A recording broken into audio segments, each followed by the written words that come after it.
ભુજ નજીક આવેલા સુખપર ગામના રેવન્યુ સર્વે નંબર 153 જે તળાવ તરીકે નોંધાયેલો છે તે તળાવમાં ભૂમાફિયા દ્વારા દબાણ કરવામાં આવેલ છે। આ દબાણની અગાઉ ફરિયાદો થયેલી છે, તેમ છતાં માત્ર કામ બંધ કરાવડાયું છે।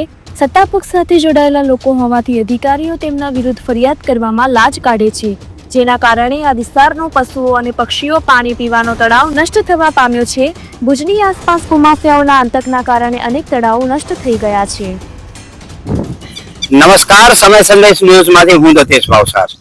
આપણે બધે લોકો મોટી મોટી વાતો કરતા હોઈએ છીએ કે જળ એ જ જીવન છે, જળ એ પૃથ્વી પરનું અમૃત છે, પરંતુ એ જળને બચાવવા માટે આપણે શું કરી રહ્યા છીએ એવા કોઈ જ આપણી પાસે ઉદાહરણ નથી। આજે મારી બાજુમાં દેખાઈ રહ્યો છે તળાવ, એ તળાવ વર્ષોથી તળાવ જ છે, સર્વે નંબર 153 જે સર્વે નંબર કહેવાય છે, અને એ તળાવનો ઓન પેપર નામ પર તળાવ તરીકે જ બોલે છે, પરંતુ અમુક લોકોની આ જગ્યા પર નજર બગડી અને જે તળાવનું પુરાણ આ લોકોએ ચાલુ કર્યું, પરિણામ સ્વરૂપે અંદાજિત 4 એકર જેટલો મોટો જે તળાવ છે, 3 થી 4 એકર જેટલો એક્ઝેક્ટ માપ તો હું નથી કહી શકતો, પરંતુ એ તળાવને પોણા ભાગનો નષ્ટ કરી નાખવામાં આવ્યો। હવે એક માત્ર નાનકડા ખાડા જેટલો જ ભાગ વધ્યો છે। આ તળાવ જે સીમનો તળાવ છે, આ તળાવમાં કોઈ જ પીવા માટેનો ઉપયોગ નથી થતો, આ સિંચાઈ માટે આનો ઉપયોગ થતો હશે એવું મને જાણવા મળેલું છે, પરંતુ આ તળાવનો સૌથી મોટો ઉપયોગ છે એ પીવા માટે, જે પશુઓ માટેનું પશુપાલન માટે ઉપયોગ થાય છે। અહીં જે રહેતા જંગલી જનાવરો છે, જે પક્ષીઓ છે, એના માટે આ તળાવ બહુ જ અગત્યનો તળાવ હતો, પરંતુ એકાદ માસ થયો આખા તળાવને નષ્ટ કરવા માટેની જે પ્રક્રિયાઓ ચાલુ થઈ તેની ખૂબ જ ફરિયાદો થઈ। ફરિયાદોને અંતે આ તળાવ પુરાણ કરવાનું કામ તો બંધ થયું, પરંતુ આ તળાવને નષ્ટ કરી દેવામાં આવ્યું છે એનામાં કોઈ જ મીનમેક નથી। જ્યારે આ બાબતે ફરિયાદો થયેલી ત્યારે જે ભુજના નાયબ કલેક્ટર છે એમણે આદેશો કર્યા કે આ તળાવની તપાસ કરવામાં આવે અને જે પણ તળાવમાં પુરાણ કરવાવાળા છે એમના વિરુદ્ધ FIR કરવામાં આવે, પરંતુ વિચિત્રતા અને સૌથી મોટી દુઃખની વાત એ છે કે જે નોટિસ કાઢવામાં આવી એ પણ અજાણ્યા શખ્સો વિરુદ્ધ નોટિસ કાઢવામાં આવી।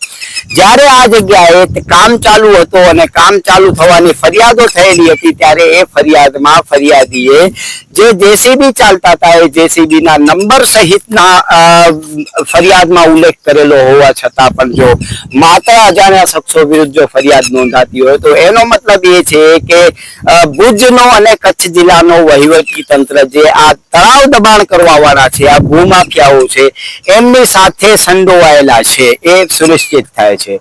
લગભગ 1 થી 1.5 માસ થયો, આની અનેક ફરિયાદ હોવા છતાં માત્ર કામ બંધ થયું છે, પરંતુ એનાથી આગળ ફરીથી આ તળાવ પાછો ખોદવામાં કે કોઈ જ કાર્યવાહી કરવામાં આવી નથી। વિચિત્રતા એ છે કે આ તળાવમાં જ્યારે ફરિયાદો થઈ અને ત્યારે સરકારી તંત્રો આવ્યા ત્યારે જે આની માલિકીનો દાવો કરતા હતા એના વકીલ આ જગ્યા ઉપર મોજૂદ હતા, પરંતુ વકીલ વિરુદ્ધ કે એ માલિકો વિરુદ્ધ આજની તારીખમાં કોઈ જ કેસ કે મુકદ્દમો કરવામાં આવ્યો નથી। એનો સીધો મતલબ એ છે કે એ કોણ લોકો છે એ તંત્રો જાણી રહ્યા છે, પરંતુ તેમ છતાં માત્ર ગાંધીજીના વહીવટો થયા હોય એના કારણે જ આમના વિરુદ્ધ કોઈ કાર્યવાહી થતી નથી। મામલતદારની વાત કરીએ કે તલાટીની વાત કરીએ કે સર્વેયરની વાત કરીએ, કલેક્ટરની વાત કરીએ કે નાયબ કલેક્ટરની વાત કરીએ, કદાચિત આ બધે જે કિસ્સામાં તમામ લોકોની સંડોવણી હોવાનું મૂંગા મોઢે ચર્ચાઓ થઈ રહી છે, પરંતુ દુઃખની વાત એ છે કે આ તળાવ દાટવા વાળા જે ભૂમાફિયાઓ છે એમને રાજકીય સંરક્ષણ પ્રાપ્ત છે। ભુજના સર્કિટ હાઉસમાં આ તળાવ દાટવા વાળા પૂર્વ ધારાસભ્યો સાથે મિટિંગો કરતા જોવા મળ્યા હતા, અને મિટિંગો બાદ આ જે વહીવટી તંત્રો છે એમને ફોનો ગયા છે, અને એ ફોન ગયા બાદ આ તળાવનું કામ બંધ તો થયું, પરંતુ ફરીથી આ તળાવને મૂળ સ્થિતિમાં લાવવા માટેની કોઈ જ પ્રક્રિયા થઈ નથી। એટલે એવું માની લેવામાં આવે કે આ તળાવને જે દાટવા વાળા ભૂમાફિયાઓ છે એ ભૂમાફિયાઓથી તંત્ર વાકેફ છે અને તંત્ર પણ ભૂમાફિયાઓને ઓળખે છે, પરંતુ રાજકીય લોકોના આશીર્વાદ છે એના કારણે જ આ તળાવને આપણે નષ્ટ કરી નાખ્યો છે।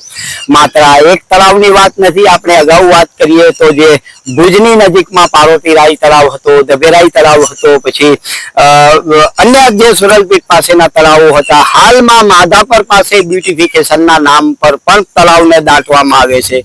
એટલે કે સરકારી તંત્રોને આપણે વાતો મોટી મોટી કરીએ છીએ, જળ એ જ જીવન છે ને જળને બચાવીશું ને એ વાતો માત્ર કાગળ ઉપર જ સારી લાગે છે, પરંતુ જમીન હકીકત ઉપર આપણે જોઈએ તો તળાવોને આપણે નષ્ટ કરી રહ્યા છીએ. અને તેમ છતાં માત્ર મોટા મોટા સરકારી વાયદાઓ જ થાય છે, પરંતુ હકીકતમાં જળ બચાવવા માટે કોઈ જ કામ થતું નથી. કચ્છ જિલ્લા માટે જળ તો ખૂબ જ અગત્યનો છે, એમ કે કચ્છ જિલ્લાને મોટા ભાગનું પીવાનું પાણી નર્મદાની યોજનામાં મળી રહ્યું છે. ભગવાન ન કરે ને એ પાઇપલાઇનમાં ક્યારેક ભંગાણો પડે છે, ત્યારે ભુજ અને કચ્છના લોકો 8-8, 10-10 દિવસ સુધી તરસ્યા રહે છે. એ બધી પરિસ્થિતિ કચ્છના લોકોને મંજૂર છે, પરંતુ આ તળાવ જ્યારે ડટાય છે ત્યારે આ તળાવોને બચાવવા માટે કોઈ જ આગળ આવતું નથી. અમુક લોકો જે આગળ આવે છે એમના વિરુદ્ધ પણ તંત્રો દબાણો કરતા હોય છે, એમને રાજકીય દબાણો આવે છે, સામાજિક દબાણો આવે છે. પરિણામ સ્વરૂપે તેઓ કોઈ કાર્યવાહી નથી કરતા અને અંતે આવા તળાવોને આપણે કેટલાય તળાવોને ખોઈ બેઠા છીએ અને આવનારા દિવસોમાં આ તળાવ પણ આપણે ખોઈ બેસશું. એનામાં પણ મને કહેવામાં કોઈ અતિશયોક્તિ લાગતી નથી. આમ સરકારી ચોપડામાં અને સામાજિક રીતે વાતો કરવા કે પાણી બચાવવું, જળ બચાવવું એ બધું થાય છે, પરંતુ હકીકતમાં જ્યાં બચાવવાની જરૂર છે ત્યાં કોઈ જ લોકો બોલતા નથી અને સરકારી તંત્રોની મીઠી નજર હેઠળ જ આ કામો થાય છે. અને એટલા માટે જ આપણે તળાવોને નષ્ટ કરતા રહીએ છીએ. આવનારા ભવિષ્યમાં કદાચ આપણે તો નર્મદાની પાઇપલાઇનથી પીવાનું પાણી મળી રહેશે, પરંતુ જે આ વિસ્તારમાં પશુઓ છે, પશુપાલકો છે, જે પક્ષીઓ છે એમને પાણી નહીં મળે અને જે આપણે પ્રકૃતિનો બેલેન્સ ખોઈ રહ્યા છીએ. એના બાદ આપણે ગ્લોબલ વોર્મિંગની વાતો કરીએ છીએ, પરંતુ આને નષ્ટ કરવામાં આપણે કશું જ બાકી રાખ્યું નથી એમ પણ આપણે કહી શકીએ.